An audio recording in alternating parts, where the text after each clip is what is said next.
sa puso't diwa. Pinoy na sasalilang sa ating bansa.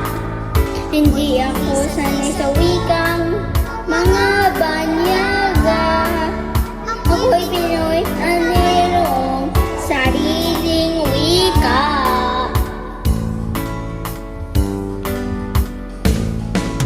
Wikang pambansa,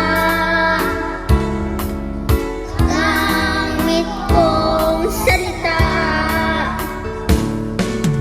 Bayan kong silangan, nandot ako'y